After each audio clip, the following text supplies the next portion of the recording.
Chapter 24 deals partly with World War I, and so hopefully this presentation is going to give you a refresher on how World War I started. Maybe you remember a bunch of this from world history last year. Question number 1. Give a brief description of how World War I began using the video. You don't have to do that in complete sentences. Just kind of get it down as quickly as possible. So I hear you went to the front. Yeah. Not so nice, is it? No. This is an ugly war. Ugly's not the word for it. The truth is, I still can't figure out what this war is about. Nobody knows what it's about. It's simple. The Germans invaded Belgium. Your homeland. So they could invade France, your homeland. What about Russia? Don't forget Britain. They're on our side. Look.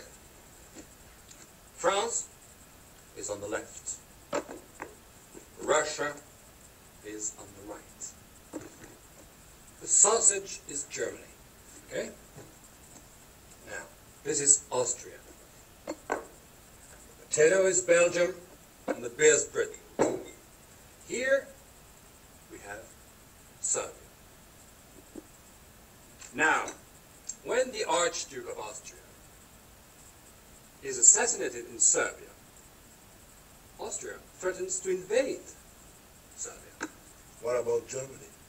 Germany, as an ally of Austria, declares war on Russia and an ally of Serbia. But we're fighting in France.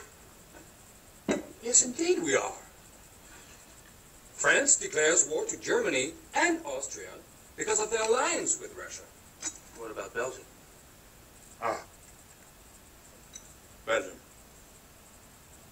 When Germany went to attack France, Belgium was on the way. And Britain didn't like that, so they joined against Germany and Austria. Right. So we're fighting to protect Serbia, a tiny country no one's ever heard of. That's what this war's all about?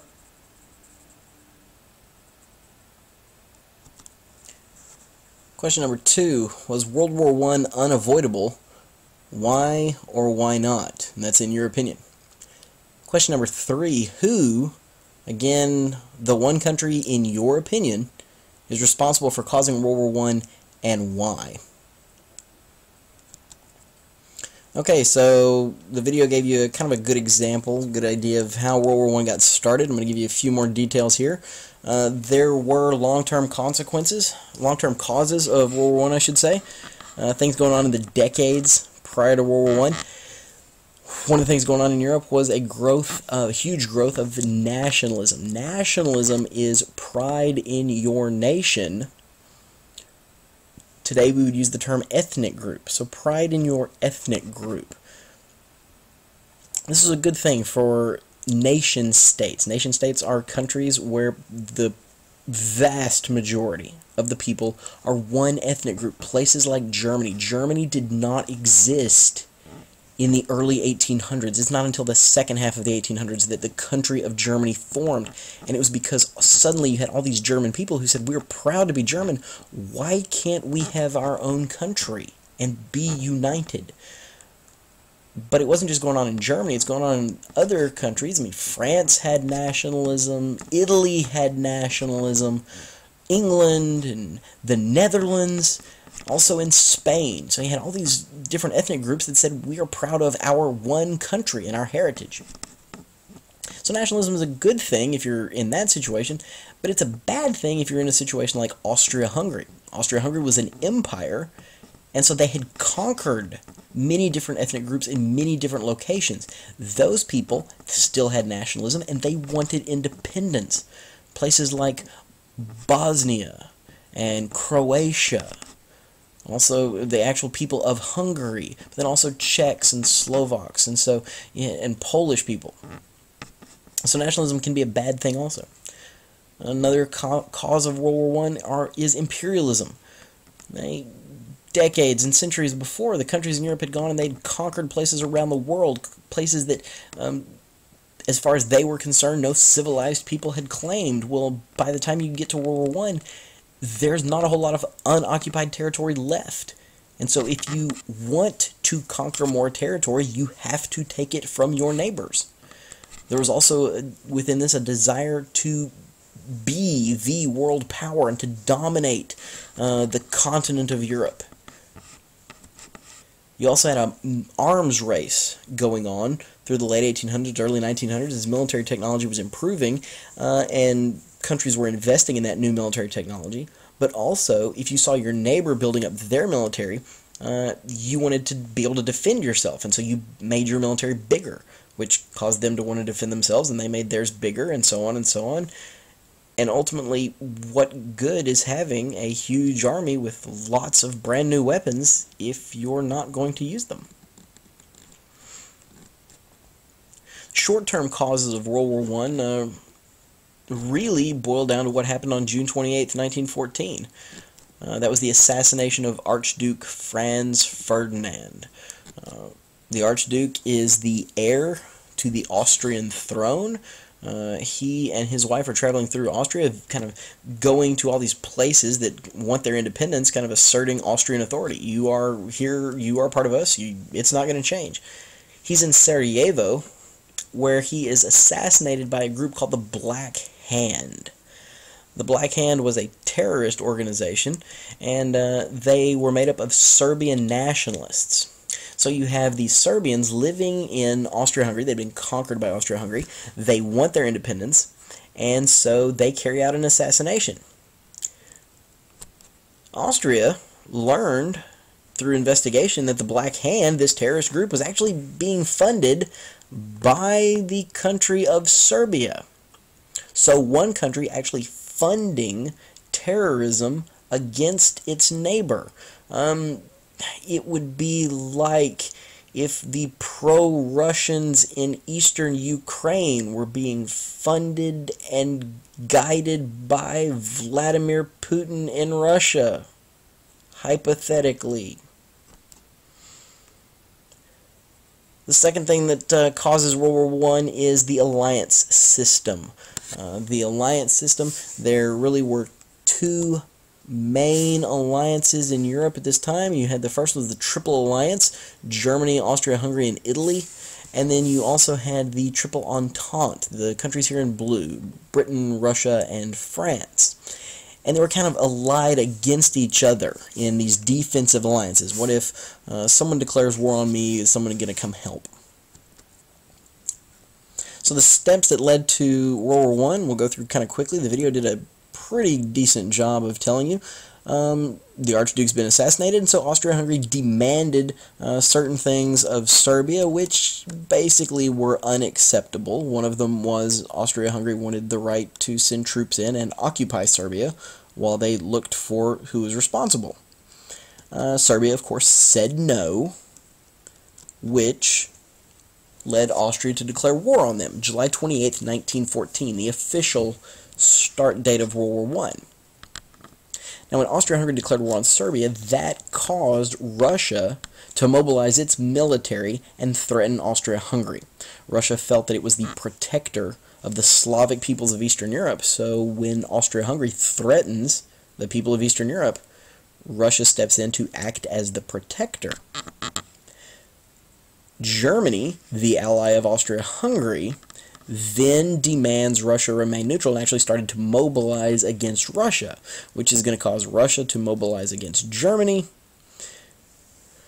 Germany then sent a warning message to France, telling them, look, the Russians have mobilized, we have mobilized against them, they are going to cause a war. If, they're your friend, talk to them and get them to back down. Well, before Russia even considered backing down, Germany went ahead and declared war on Russia. Once Germany declares war on Russia, France began mobilizing its army to threaten war with Germany, because they're an ally of Russia. And once that happened, Germany declared war on France. Now, just like they said in the video, to get to France, Germany invaded Belgium. Rather than go straight across the border between Germany and France, they decided to kind of do an end run and hopefully catch the French off guard by invading Belgium. This was part of this thing called the Schlieffen Plan. Germany's plan to beat France and Russia. The idea was you knock France out quickly in 4 to 6 weeks. They're the immediate threat. They're the modern country. You then put all your troops on a train, ship them across Germany, where they will fight Russia. Russia is big, but Russia in World War I is the least industrialized country. The longest railroad in Russia at the start of World War I is 200 miles, and it goes between St. Petersburg and Moscow. So they still carry things to the front with horse and wagon during World War I, while everybody else is, using automobiles.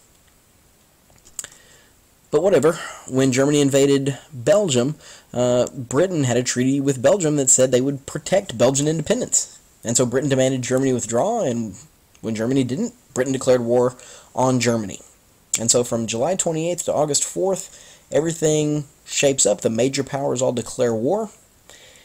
The two sides in the war, and you can see a map here of how everything shook out. Most countries in Europe end up joining.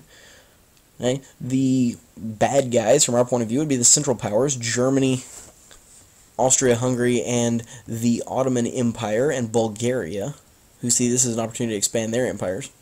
But then the Allies, the main allies, Britain, France, and Russia, but you'll see some of these other states in here also. Here's Italy, which should have been an ally of Germany and Austria-Hungary, but they viewed that triple alliance as a defensive alliance, and they felt that Germany and Austria-Hungary had instead gone on offense. Question number 4. What reasons did the United States have to declare neutrality? Right, so our neutrality is based on several things originally. The first one is that 1/3 of our population had direct or at least very close ties to one of the major countries involved in the war. You or your parents or your grandparents were from Britain and France, and so you favored the Allies. Or they were from Germany or Ireland, and so you favored the Central Powers. Why would the Irish favor the Central Powers? The Irish felt that if Germany won the war in the peace treaty, they would force Britain to let Ireland be independent, and so that's what a lot of the Irish were hoping for. So if you join one side or another, you're automatically going to make a huge percentage of the population angry. Traditionally, the United States has always avoided foreign wars. If you look at our history, we never go outside of our borders to go to war. I mean, since the Revolution, the only major war we've had has been the Civil War, unless you wanted to count maybe the War of 1812, where we declared war on Britain, or the Mexican-American War, where we invaded Mexico, or the Spanish-American War, where we took the empire from them.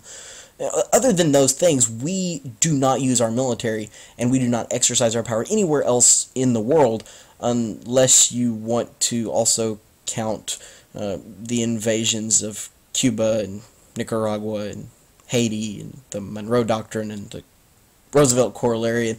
But all these things are trivial. We had never actually fought a war in Europe, and so why start now? We also declared our neutrality because of progressivism. Progressives viewed war as a backwards idea. Why would we fight? Countries shouldn't fight each other. They should settle their differences diplomatically, rather than actually go to war and cost people's lives and ruin economies. The Secretary of State at the time is a guy named William Jennings Bryan, and he believed in this thing called missionary diplomacy. Missionary diplomacy was treating other nations with dignity and respect, as you should if you are a Christian, and winning their trust and their respect. And war doesn't do that. And there's William Jennings Bryan again.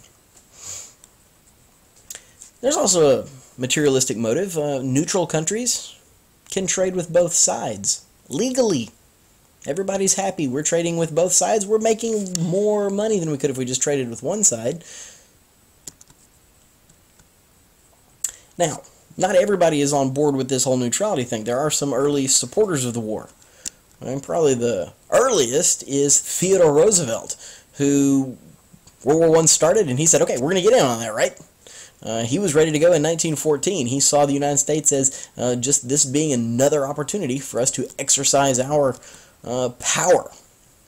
You had ordinary Americans who went and they volunteered for the British armies and the French armies. The French Foreign Legion, probably the most famous for accepting foreign recruits.